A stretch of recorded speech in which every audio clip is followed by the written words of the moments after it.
From the nation's capital in Washington, D.C., Cole on Congress. The program discussing national issues that affect Oklahoma.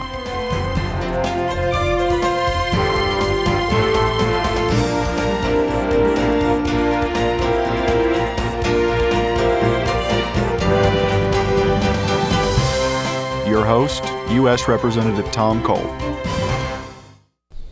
Thank you for joining me for another episode of Cole on Congress. Today I'm pleased to welcome my colleague Lynn Jenkins to the program. Congresswoman Jenkins is serving her first term representing the 2nd District of Kansas, which includes Topeka, Leavenworth, and Manhattan. And before she was elected to the House, Lynn was a small businesswoman, CPA actually, served in the state legislature and also as Kansas State Treasurer. She's a prominent member of the Financial Services Committee, and I've asked her to join us today to talk a little bit about some of the issues that she's facing on that critical committee. But I always like to start with something personal, and I've had the great privilege of being with you in your district when you were campaigning. And I got to tell you, you're the best candidate that I saw out there. I tell Lynn this all the time, that before she's done, she'll be a governor or a senator. I don't have any doubt about that. But she's also going to be an exceptionally prominent member in the House of Representatives going forward. And frankly, somebody that I think the Republicans and the Democrats are going to look to because of her financial expertise to help us dig ourselves out of the very deep hole that we're in right now. So Lynn, it is an extraordinary pleasure for me to have you on this program. Well, the pleasure's all mine. Thanks for having me, and thanks for coming up to Kansas and helping me there. In 2008, it was a tough year to be running as a Republican, but with you at the helm over at the committee as chairman, you saw a little something in us, gave us just the help we needed to win one back, and appreciate that help. And I saw the same thing in you that your constituents have seen in you in all these different capacities you've had. Just an extraordinary commitment to public service, and frankly somebody that reflects the values and the people of Kansas, a special part of Kansas. Your part of the world doesn't look a lot different than my part of the world. That's so right. we really enjoy our good friends and neighbors up there. But you've gotten off to a really fast start in the United States Congress and serving on really one of the critical committees on financial services. Not a lot of freshmen get to make that committee. It's an exclusive committee. And you were brought there because of your expertise in dealing with fiscal issues, which you distinguished yourself in Kansas and continue to do here. So I want to start off and just ask you, as a CPA and a member of the Financial Services Committee, you've been looking at some of the really important legislation, controversial legislation that this Congress has dealt with.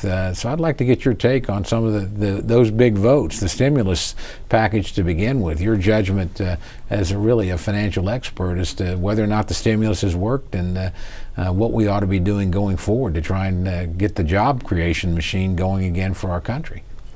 Well, at the time we studied the president's proposal for a stimulus package, and I think I'd been here all of, a few weeks at that time, and it was clear that sort of proposal was not going to get the job done, and we went to work with a working group, the Economic Recovery Working Group, and we crafted an alternative proposal, one that I believe would have done the job and gotten people back to work.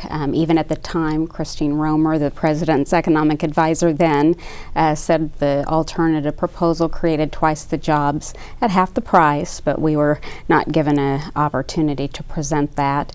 And I think by all measures, unfortunately, that nearly $1 trillion stimulus package has failed us. We were promised unemployment wouldn't go above 8%. We're near double digits still to this day, and people are screaming, where are the jobs? So hopefully we'll have an opportunity to turn the ship around. I mean, it's not rocket science.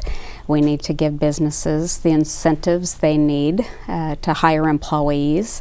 And I don't know about you, but up in Kansas, what I hear far more than anything else from my small businesses is that there is too much uncertainty in their world these days, that they're not about to hire anybody or invest in the property, plant, and equipment, or do anything to stimulate the economy. If they have cash, they're sitting on it.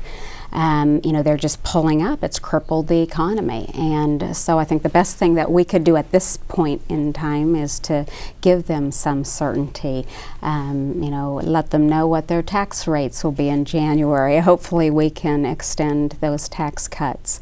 Let them know about the death tax. As a CPA, I'm just appalled that we are this close to the end of the year and we have no way to plan for small businesses, for family farmers on a going forward basis. We still haven't addressed the issue of energy. People don't know what that cost is going to be to their bottom line.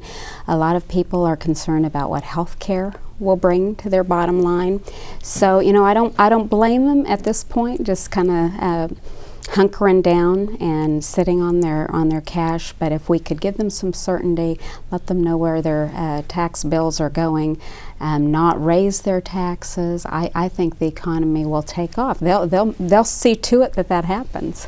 Well, in terms of some of the things that you had in that alternative package, what are some of the ideas that you helped craft on the Financial Services Committee as the Republican alternative? Because we've gotten this knock as being the party of no, when frankly we've had really pretty substantive proposals each time on the stimulus, obviously on energy when the Democrats pushed through cap and trade, which would be devastating in a state like Oklahoma, not just for our energy producers, but for our agriculture sector. I mean, it's a very energy intensive business these days. And so what are some of the things, if you were queen for a day, that you think we should have offered to small business to sort of get them moving forward?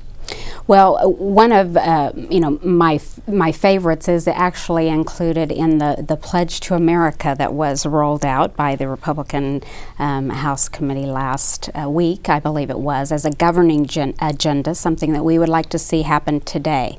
We're calling on the Speaker today to take a look at these proposals, and that is, in addition to extending the tax relief that we have in place today for at least another 2 years, we would provide a 20% tax deduction to small businesses right off the top. So if they were to make $100,000 next year, they would be taxed on $80,000, because what I hear from folks in Kansas, and I imagine we could hear all across the nation if we were to go on a road trip, is that they will put that other $20,000 and the 20% that they save on their taxes back into their business. They will hire a few more employees. They will buy some property, plant, and equipment, and it's that kind of incentive, I think, that we need most in this economy today. In terms of looking at that 20% tax deduction, you probably know quite a bit about what our corporate income tax rates are in the United States right now versus all our competitors. They are too high. They're much higher than what our competitors are across the nation, and we are staring down, the largest tax increase that the nation could ever see come January if we do nothing and allow these tax cuts to expire. It'll be close to $4 trillion.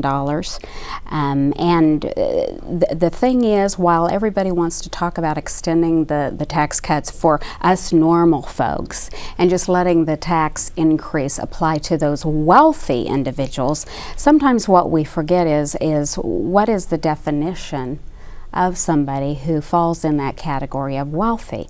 And what you learn when you look at that is those are the job creators, because about 75% of small businesses file their income tax return as individuals.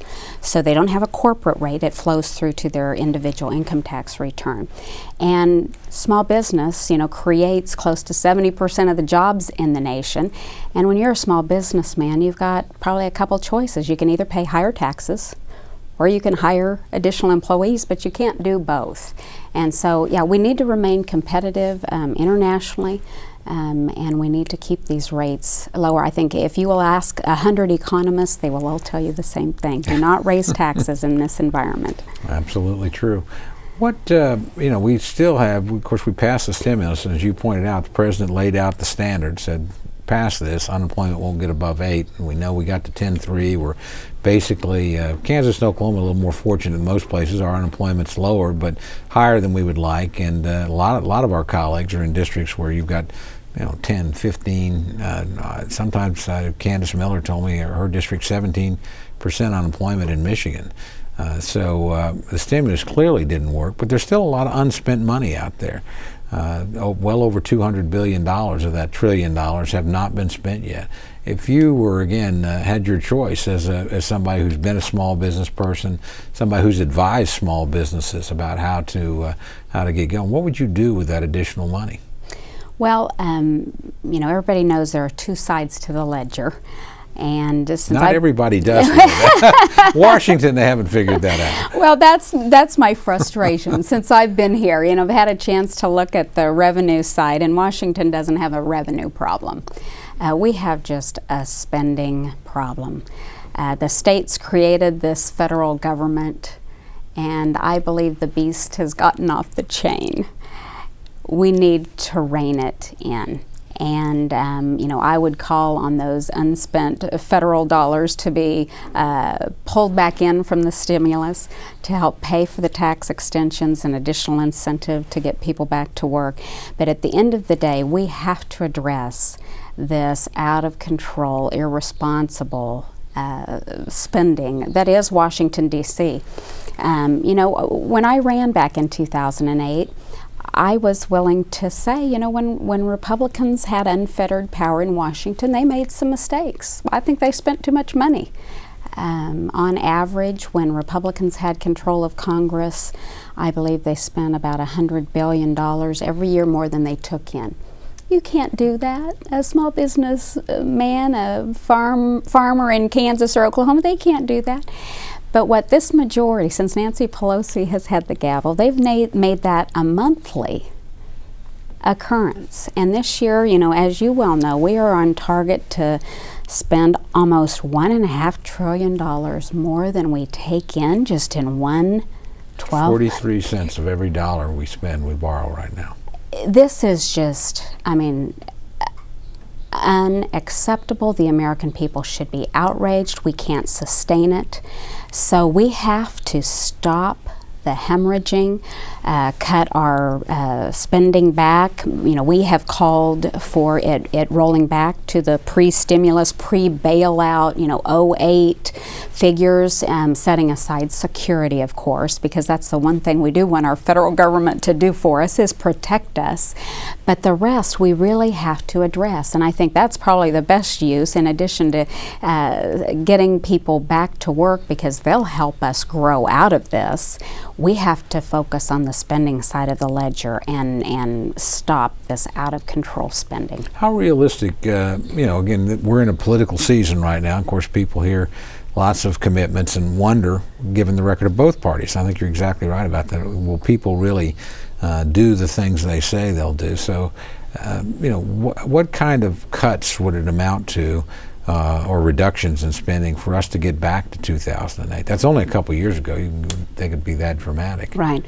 Well, I think sometimes when you get all the zeros in front of you, people's eyes glaze over and they think it's just, you can't do it, and you just almost become hopeless. But I'm here to tell you, I've seen that it can be done.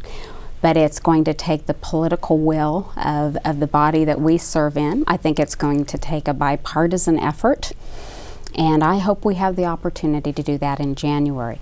When you look at the spending that has occurred since Speaker Pelosi has had the gavel, I think the deficit has increased $5 trillion just there. So how about we roll that back? Yeah. And get back to those levels, because that's a pretty fast pace of spending. $5 trillion in 4 years. So we roll back to that, and then we're going to just have to take every program. And I think one of the fun things that I have had the opportunity to do back in Kansas is talk about our U-Cut program in the House conference, where every week we identify 5 things that we think could be cut. And then we throw it up on the internet. I know I talk about it, and we invite people to go and look at it, and while they're there in an effort to kind of inform themselves, we ask them to read about it and then vote for their favorites. And then the one that gets the most votes that week, kind of the American Idol of the federal government, we take to the floor and we invite our colleagues to cut that program. And every week it seems like we pick up a few votes. We've never gotten one passed yet, but I'm still optimistic because what we've been able to do is it's been probably $120 billion in those just since we've started. What if we added up all 5 every week? And we've only just begun. We're going to continue this. So pretty soon this starts to add up. Well, you know, one of the things, I actually had one of the proposals, I got to the final 5. I didn't make, mine wasn't picked, but it's one of my pet peeves as somebody that's been around politics a long time. Is the idea that when we're running deficits of this size, you know, right now the federal government will pay both the Democratic and Republican Party $10 million in 2012 for their conventions.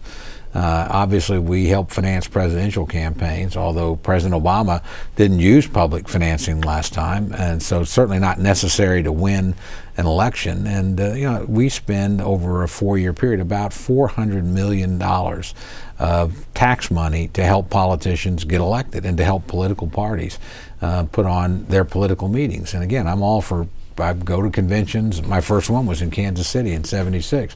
But the idea that the federal government, other than providing security for the site, and obviously for the president and presidential nominees of both parties, you know, that's just something that's hard to take. Why American taxpayers should be funding political activity for either side of the political aisle. Yeah, it seems like we're all too eager to help save our jobs, but we won't do anything to help someone else save their job. You know, we're losing jobs every day, but yet we're spending money this way so we can go to a convention and tell everybody what great work we did. I would have voted for for yours, Tom, but that's just the point. There are so many things like that, and you know, if folks in the 2nd District or in Oklahoma have ideas, that's a wonderful place to give us a little input, and we'll start getting it done. You just have to roll up your sleeves and go after it, and I think that's what this majority come January will be prepared to do. I want to talk to you a little bit about the budgeting process itself. I serve on appropriations, and you know, it is a matter, number one, the fact that we did not, you know, even produce a budget this year. Where literally the government is just running on a bill-by-bill basis. You know, as a person who advised small businesses on how to navigate and be prosperous, did you ever advise a small business to say, well, just don't even budget this year. Don't even write a budget. Don't even show your shareholders. Don't even show you know, the people that work in the company how you're going to spend the money that comes in. I mean, that seems to me insanity not to at least present a budget for the American people to consider. I think Kansans would agree with you, Tom. It is just inconceivable that this year of all years would be the year you wouldn't do a budget. And I, as I understand it, this is the first year since the Congressional Budget Act was passed, 74, that the House has not done their job, hasn't crafted a roadmap, a budget.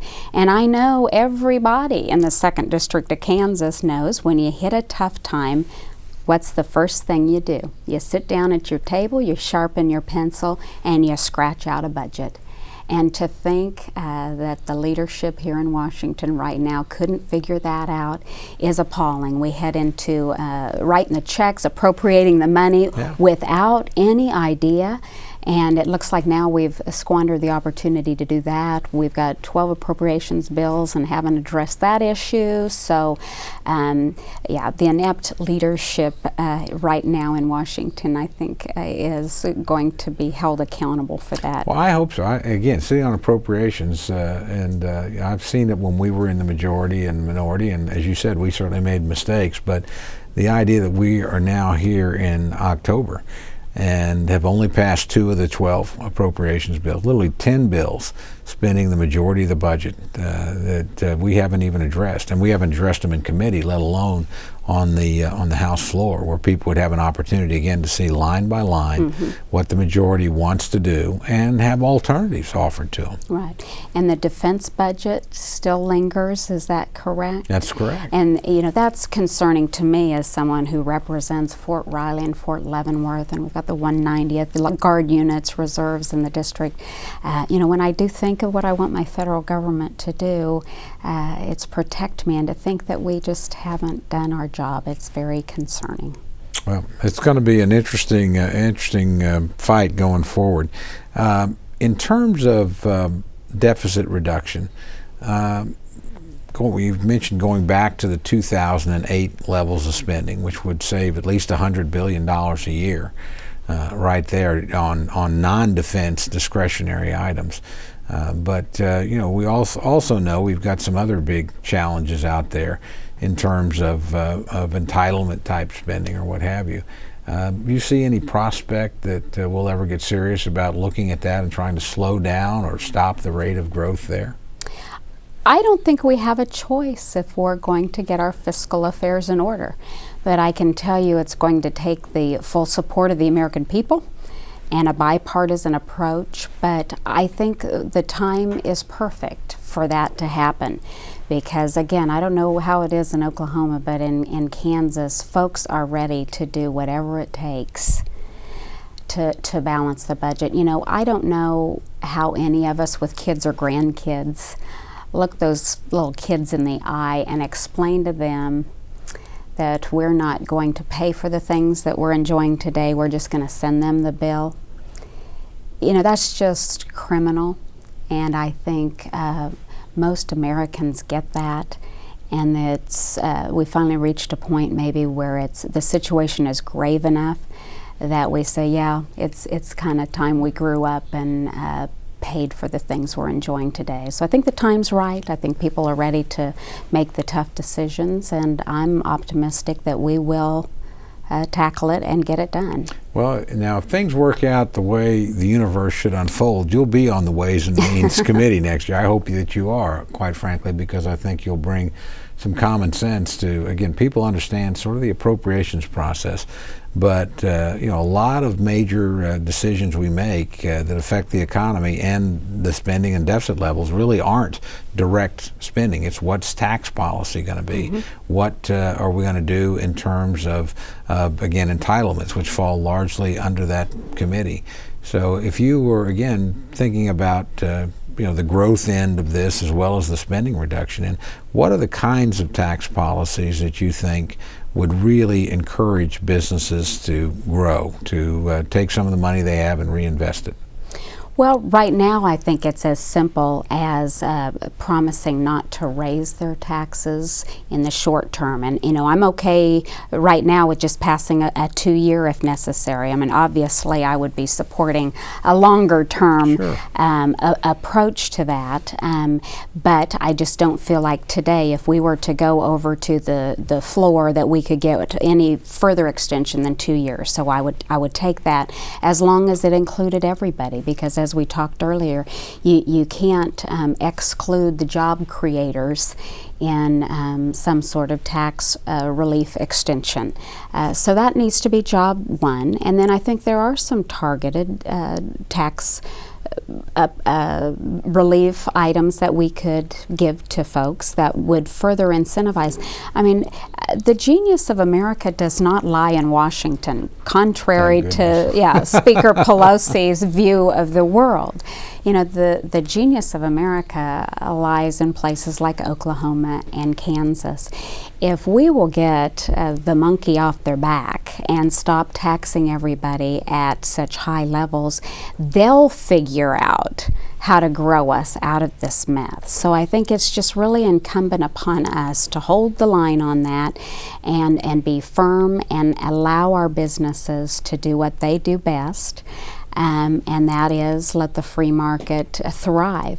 Now, I will say the other thing, though, on Ways and Means, besides just tax policy, that I'm eager to tackle is the whole issue of free trade, because we have watched this president, I think I heard him in a State of the Union address say how he was going to sign the 3 treaties and we were going to get trade moving again. And here we are. I've been here almost 2 years and that has yet to happen.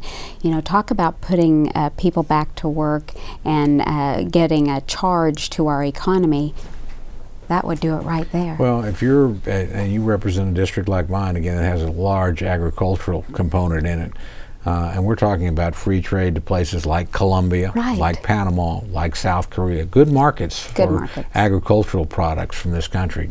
Treaties that were already negotiated and that, frankly, the Speaker wouldn't take up, let alone the Democrats in the Senate, when President Bush was president. This president has said those 3 treaties between them would create 250,000 American jobs. Why do you think we've had a problem in at least even getting them to the floor where they would enjoy bipartisan support? There would be certainly a lot of Republican votes in favor of expanding trade abroad. Exactly. It defies logic, in my opinion. At a time when we are screaming for jobs, that just seems like a no-brainer. But I think, you know, this majority is just beholden to a group of folks that appears not to be willing to let that move forward. So now we've got an interesting time ahead of us. Obviously, we have a very big election coming up, but the election doesn't change things overnight. You know, there's a period between November, when the election concludes, and January, when the new Congress comes in, the so-called lame duck session. You know, what are your concerns about what might happen during that time frame? I mean, do you see that as a point where the administration and the majority might use their muscle, which will be considerably less in January, regardless who's in control, to push through controversial items? Well, I think Kansans across the board are concerned about it, so I too am concerned about it. And back in July, before we went home for our work period, I introduced a bill that just said we won't be doing a lame duck session anymore. And what I liked about my bill was, you know, it doesn't favor Republicans or Democrats. It doesn't matter who has the gavels. It applies equally to both. And I guess my thought is, you know, if you get fired for not doing your job, you should be escorted to the door and not allowed to stick around and wreak havoc with the nation, because you've heard, as I have, all the crazy things should they lose control of the House or lose their good margin. You know, we're down 75 votes or so every day now. They would tee up a VAT tax, you know, the card check bill, cap and trade, tax increases. I mean, we could see any number of things come through during a lame duck, and I'm just convinced we shouldn't be talking about that. At that point in time, those folks are no longer accountable to the people who sent them here. You know, how can they make good judgments for those folks? I'm not under any delusions that the Speaker will bring my bill up, but I hope it sends a loud message that people across the country are as concerned as we are. Well, I think, I hope the American people recognize that, because I think that's going to be our period of maximum danger in November to January, until sort of the new people arrive that reflect the prevailing thinking in the country. Right. And so many things, you know, a lot of people will say, well, we can undo them, you know, if the margins are closer in January, or if Republicans, but there are some things you can't undo. You know, I would just imagine if they passed just a full amnesty bill as it relates to illegal immigration, you know, how do you unring that bell? You know, there are just some things you can't undo. Well, we're going to have to leave our guests hanging. We're already out of time, but I think our listeners and viewers can understand why I'm so anxious to see your career go on, and we see some good Kansas common sense here. So thanks for being here. Thanks for what you do every day in the United States Congress, and I'm looking forward to watching your career going forward. Thank you, Tom.